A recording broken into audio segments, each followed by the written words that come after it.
Hi, this is Max, head caretaker of the Garden of Eden.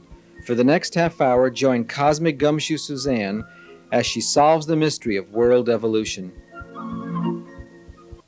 Have you been on the edge of your seats all week?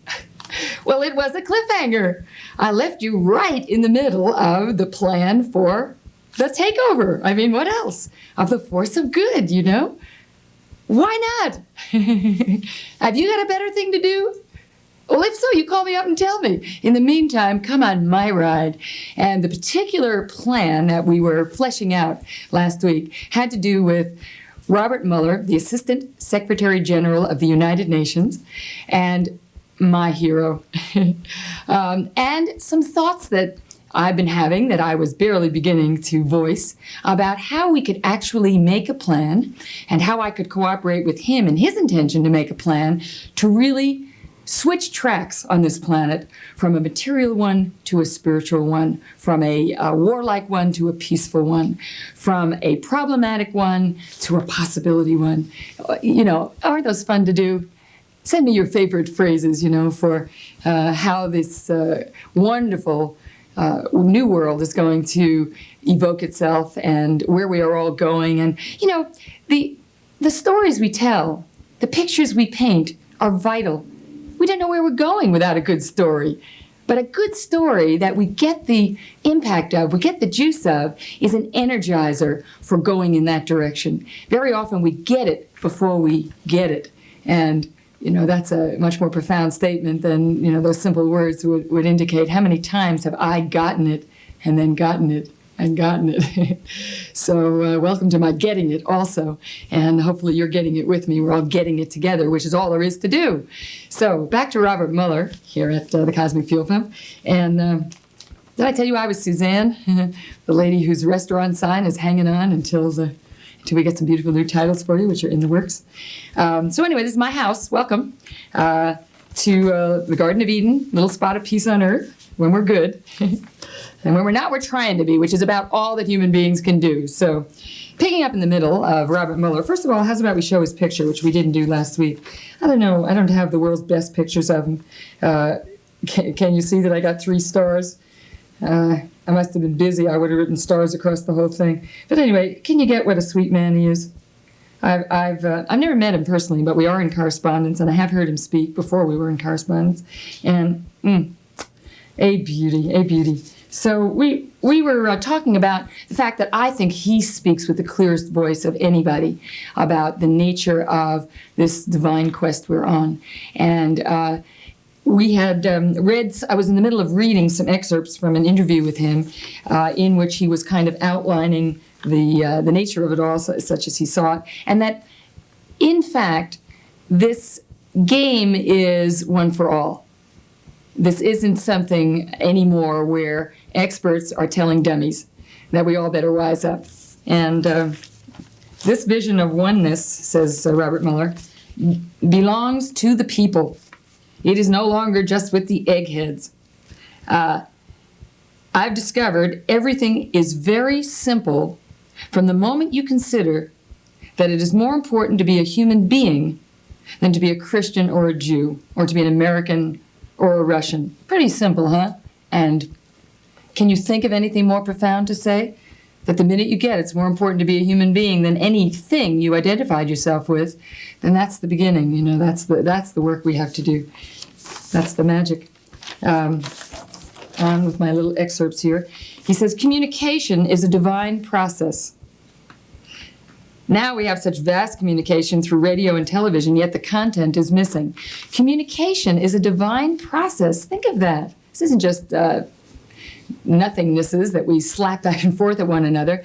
This kind of, I always think, I would put my hands like this. It's entering one another. It's becoming one another. It's not just announcing and delivering. It is becoming together.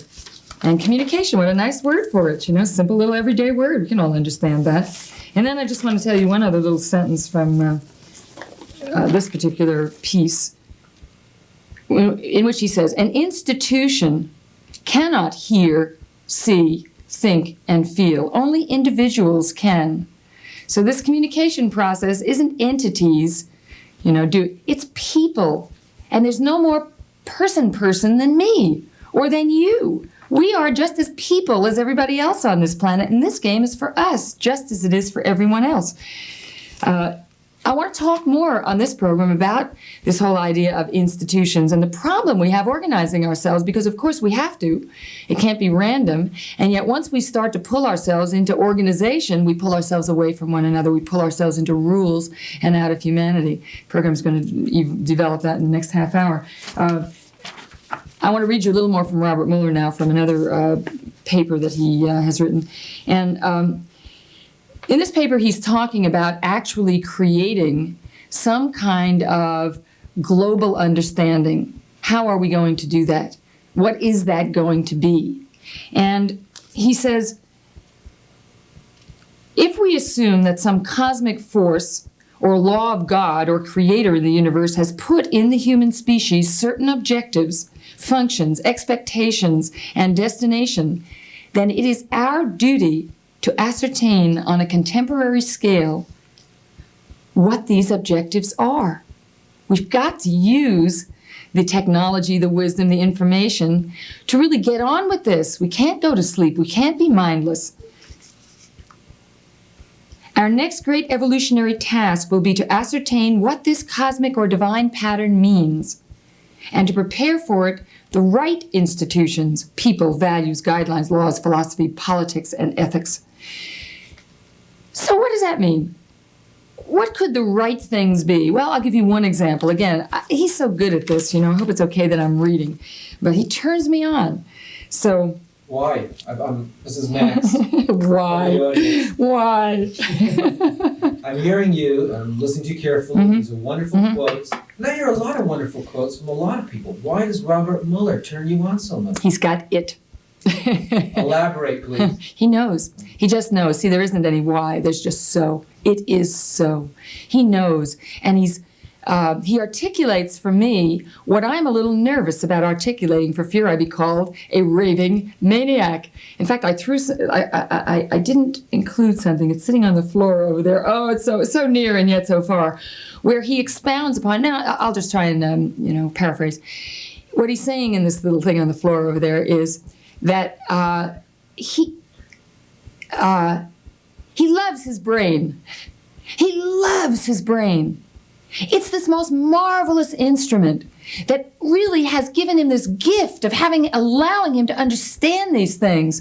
And he wants to be in the world with passion, because without passion, who cares about any of it? Well, I tend to say things like this. And of course, the first thing that comes up in other people is, how dare you? Ego, pushy.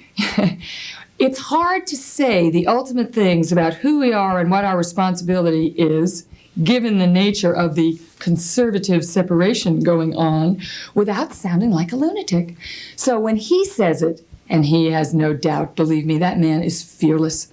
So he says it. He just says it. I love my brain. It's wonderful. And I say, oh, thank God. I love my brain, too. And it's given me a little bit more permission to be more vocal about it, which will give the next person more permission. These are laws. These aren't idle kinds of polemics. They are laws, and we don't know them, and we're afraid of them, and we go to sleep in the face of them. So a clear light who's awake to the laws lights my light and helps me be awake to them. Is that enough, Max? Did I do it? No. I didn't do it. Get up here in this chair, Max. Stay tuned. I'll be up there shortly. Okay. Oh, there's a promise. Okay. Actually, you did quite fine. Oh, thank you. Thank God. Okay. So I want to give you like an example of what these new laws might be, the new ways we could institutionalize ourselves. Robert Mueller speaking, and in the particular one I picked to use as an example is where he's talking about education. Education is basically the teaching of the miracle of life. It's not the one I got, is it? The art of living and of human fulfillment within our immense knowledge of space and time.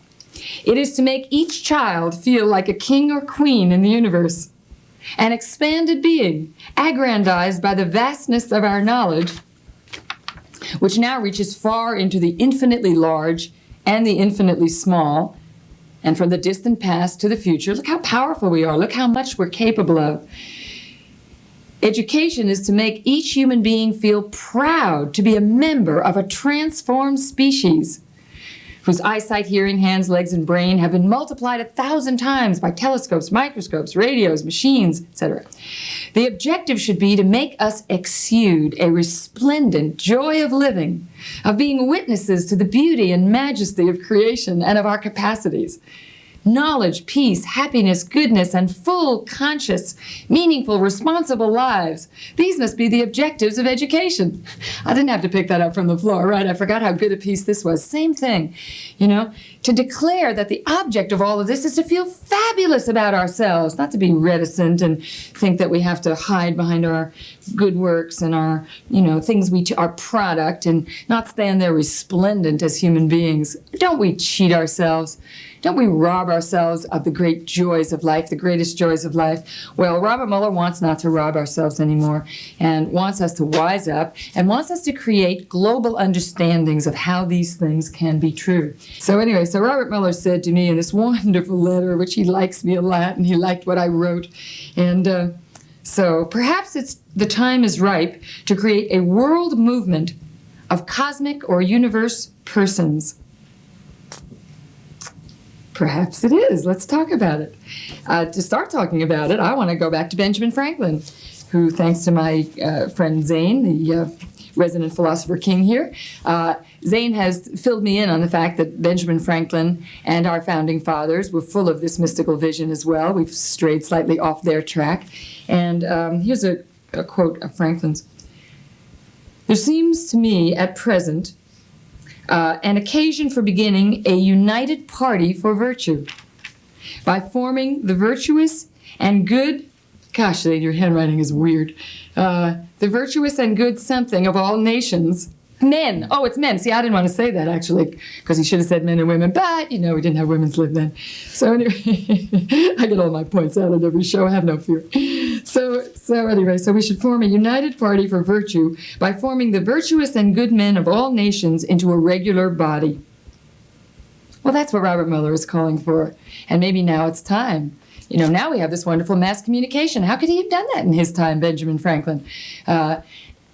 He was limited by his capacities. We have fabulous capacities now and much more need, much more destructive power. We don't need to really dwell on that, do we? So how are we going to do this? How are we going to form this body? Because, as I said before, it is very tricky to organize things because they tend to become institutionalized. I want to read you another sweet person that I quote a lot on this show, John Roger, who's a guru in Los Angeles. And he knows. He really knows. You got it, Greg? Yeah. He said something real nice, talking about religion, organized religion. "In the heritage of the line of the Christ, we are all heirs to that divine consciousness that has always been here and has always been within us. For centuries, churches have been trying to give us the realization that we are children of God. But somewhere along the line, they stopped being the means by which we could experience our own divinity. And they became the end. They tried to hold spiritual energy into a particular form and became fixed in their own point of view." Tricky business. It is very tricky business to create formless forms, to create living forms. And of course, Robert Muller wouldn't want us to do any less. Another thing I'm aware of is the fact that there are so many do-good entities, organizations, institutions. They really do mean to do good. And I participated in them for years. I have ceased going to meetings pretty much. Meetings of people who are talking about how other people should be, who are not themselves exemplifying it. And this is rampant. We're all fixing everybody else, and we're ignoring ourselves and ignoring what actually has to be there as the foundation from which we operate. In fact, if we don't do anything else but really become these aware, awake, tuned in, harmonious beings, That's a lot. And then if we want to share that with everybody else, well, that's so much more. And then it's still tricky. How do we do it? And how do we prevent all these pitfalls that tend to meet every move with, every move through a door is into a containment, into a new room. And how do we keep opening the doors so we keep expanding and stay alive, which is urgent in this current dilemma. And I'm real interested in what Robert Miller wants to do about this organization. How are we going to create the organization? Well, I've been thinking about that. In fact, it's taken me a long time to respond to his letter because I have been thinking about it.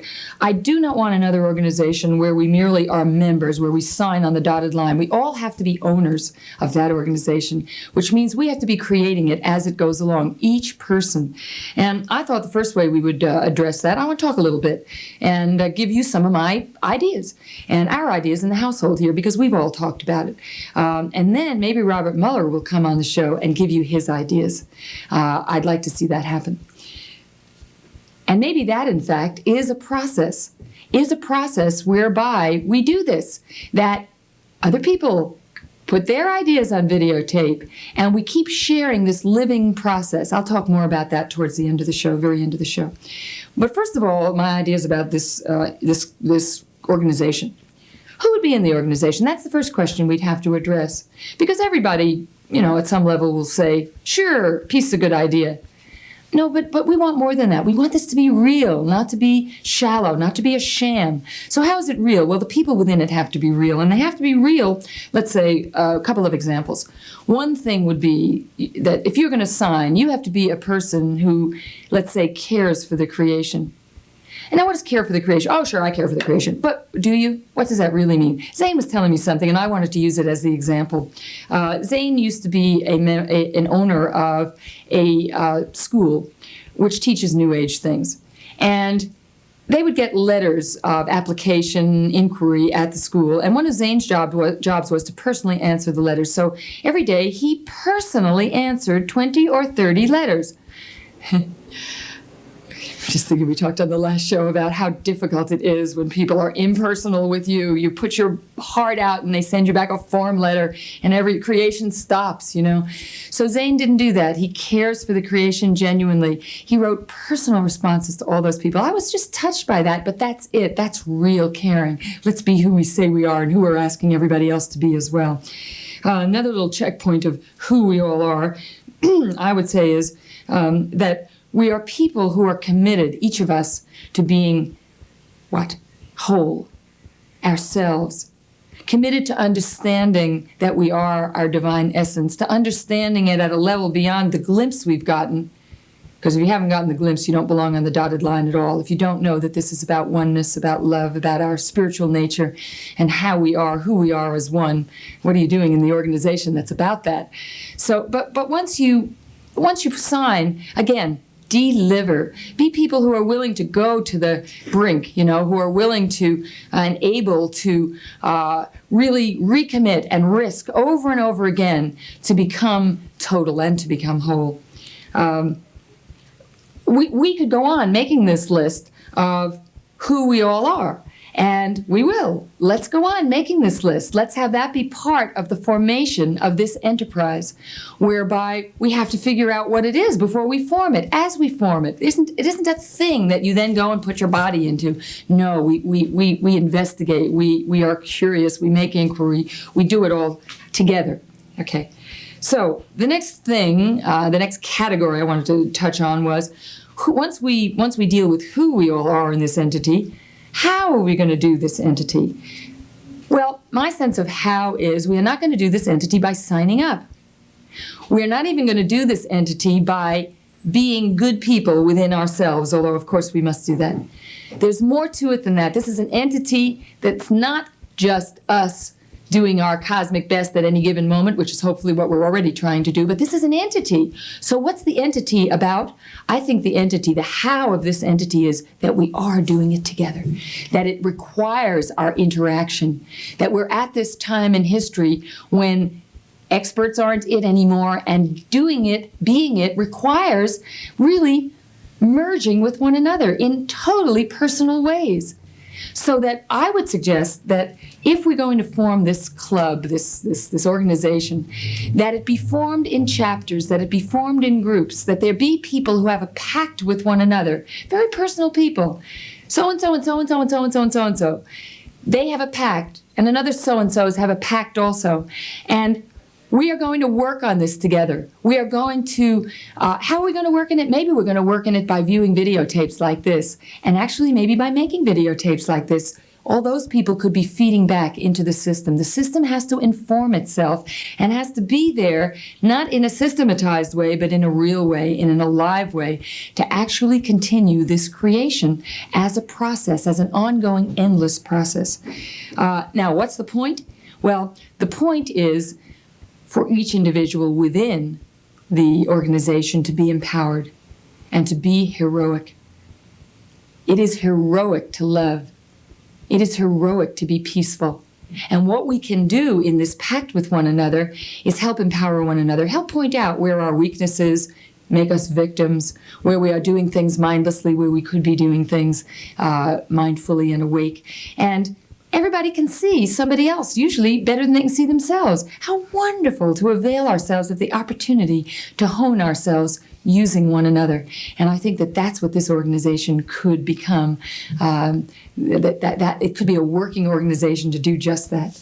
And then I want to talk a lot, and probably actually next week, because I don't think we would really be able to cover it all this week. I want to talk a lot about what's entailed in that, what that empowering process is all about, where we still delude ourselves, what we've learned in the Garden of Eden about where we still are deluding ourselves, where we still aren't playing the game we're preaching, where we have a ways to go to come to this place where we really can be on total go, only kind of stumbling on the unexpected, stumbling on the major real things we need to deal with in the big world. I said it last week. Things like sickness, things like death. I mean, those are real biggies, you know, and they will befall all of us. But where we can get the cross purposes out of our relating to one another, and where we can really learn to be together when nothing interferes with us but each other, and we can learn to do it better. And I want to do a whole show on the latest from the Garden of Eden of what we are discerning about this, because I think this is actually the most important of all. All of us wise guys who call ourselves transformed or enlightened, it is astonishing to me how much darkness we still linger in, myself included. And yet, that must be the way it was meant to be. I'm not going to punish myself. I'm going to understand that this is all part of the divine plan. We are all unfolding to this better place together, and we can help each other do it, and the helping is fine. It's fine just the way it is, and I want to be passionate about making it better and about getting to a place where we actually are totally benign with one another. I believe this is possible, and I think that if I have any really significant contribution to make to this planet, it may be in my mania, my obsession with getting to the heart of this matter. And if you don't think I am maniacal or obsessed, I will take the risk of sharing with you one story. You may never watch me again, or maybe you won't miss me after this. When I was in high school, I didn't actually know it was about learning. I thought it was about getting 100. But, you know, that was my ignorance. You can't be faulted for your ignorance. And I took a course in solid geometry. Advanced trigonometry, I think, in which I got an 87. I took the course again. I got an 87 on the final. I couldn't stand it, because I knew there was 100 to be had. I didn't get 100 on everything, but math I got 100 on. I took the course again, and I got 100. So if you don't think we're going to go to the bottom of this, folks, you got another thing coming. Oh, she'll make us take it again. I know it. 5 minutes is in. Okay. I am determined we're going to stop the war among and between ourselves, because that war, that simple, everyday, mindless war we are fighting among and between ourselves, is why we are still at war on this planet. We haven't gotten to the bottom line mechanism of where peace comes from, the peacefulness of ourselves. And I don't mean it to be mushy or smiley. I think peace sometimes talks loud, but we're going to talk more about that on the next show, and heaven knows all the shows to come. For our last little bit of this show, though, I do want to say that this, I hope, will be the beginning of a body of work. Although we began 33 shows ago, with a larger body of work, which is all about this topic of peace on earth and becoming ourselves, becoming our divine selves. But this, hopefully, last week's show and this, which I said it's a two-parter, is the beginning of a real move in the universe, a beginning of a real planning for how we can actually take the universe with us.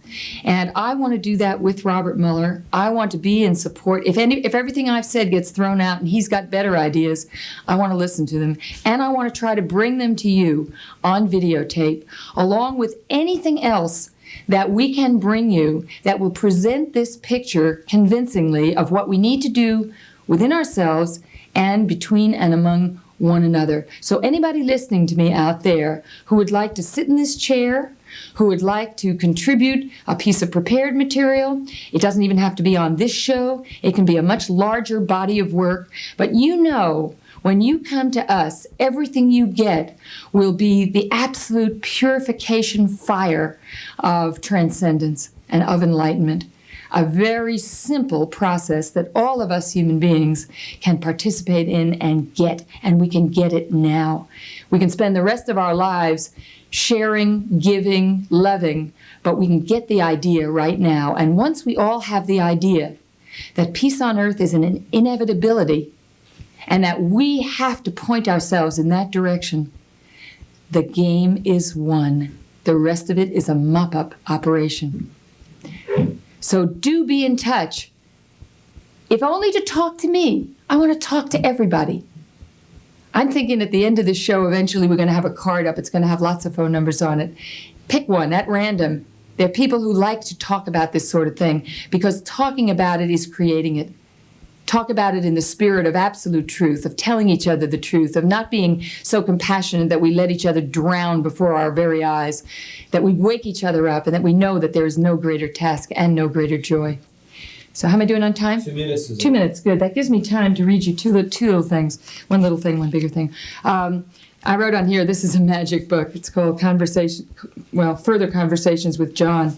John is a spirit. I like spirits. They seem to be saying that some of the best things around. John speaks through a very respected philosopher named David Spangler. He listens and John speaks, sometimes when it's not David speaking. David Spangler was the visionary at Findhorn, if you know what that was. And he said something, one particular thing here that I wanted to read to you. Now the Spirit is speaking, understand. And John says, even for us, it is by entering into a relationship of cooperation and exchange with others that the true power of the spiritual world becomes more available. Heaven, you might say, exists in the sharing, not in self-containment. We've got to do this with one another. It's heaven. And why would you want to be anywhere else? For my last minute, I'm going to read you Robert Mueller, close with Robert Mueller, on a wonderful postcard. He always puts his wonderful things on postcards and note cards, and he suggests that I do that actually also, because why write on dry letterheads? Decide to network. Network means get it together. Use every letter you write, every conversation you have, every meeting you attend to express your fundamental beliefs and dreams. Affirm to others the vision of the world you want. Network through thought, network through action, network through love, network through the spirit. You are the center of a network. You are the center of the world. You are a free, immensely powerful source of life and goodness. Affirm it, spread it, radiate it. Think day and night about it, and you will see a miracle happen. The greatness of your own life. In a world of big powers, media and monopolies, but of 4.5 billion individuals, networking is the new freedom, the new democracy, a new form of happiness. Oh, be happy with me, folks. Network with me. Tune me in. Turn me on. And let's just love one another forever. Have a good week. Have a good life. Come back next week. Bye. Mwah.